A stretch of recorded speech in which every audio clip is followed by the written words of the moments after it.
Non, mais il faut savoir toutes les réflexions qui ont été faites de la part des bénévoles du Resto du Cœur de Châlons, notamment vis-à-vis des bénéficiaires. Hein, il y a une dame, enfin des personnes accueillies, pardon, des personnes accueillies.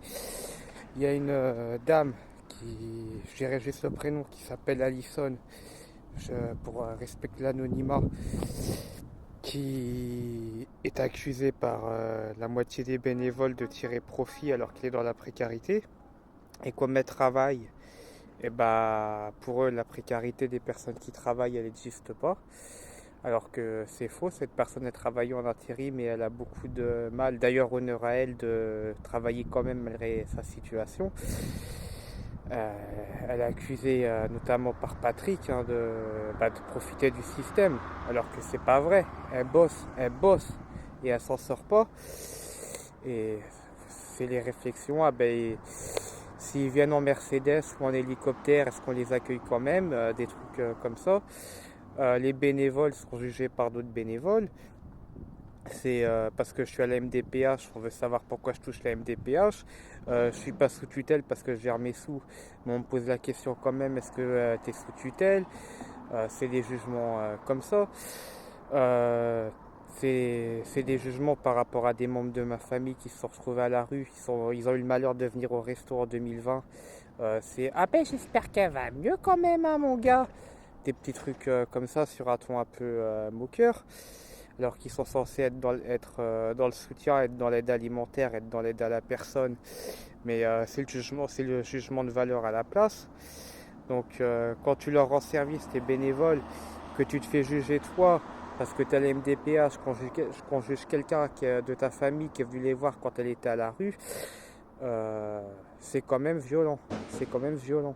Sachant que c'est quand même l'humanitaire, c'est l'aide alimentaire, et que ça juge quelqu'un de ta famille parce que la personne elle est en toile de tente et elle est venue demander un colis d'urgence avec sa toile de tente. Et bah, par cette bénévole qui s'appelle Sylvie, la personne de ma famille elle s'est fait ricaner à la gueule, hein, quand elle est venue. Elle s'est fait ricaner à la gueule, je l'ai appris, elle me l'a dit. Elle me l'a dit. Et je la crois parce que vu toutes les réflexions que Sylvie a faites, je la crois quand cette personne me dit qu'elle s'est fait ricaner aussi bien dans les restos que dans Chalon, quand elle l'a croisée dans la rue. Voilà, il n'y avait même pas de bonjour, c'était les petits ricanements. Elle est venue, on lui a presque rien donné en colis alimentaire.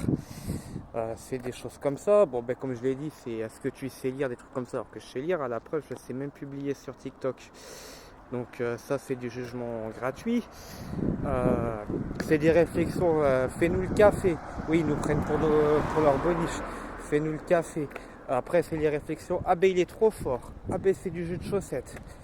Ils prennent vraiment les bénévoles plus jeunes qu'eux, enfin les retraites, surtout Patrick et Sylvie et Robert, pour leurs esclaves, quoi, pour leurs boniches.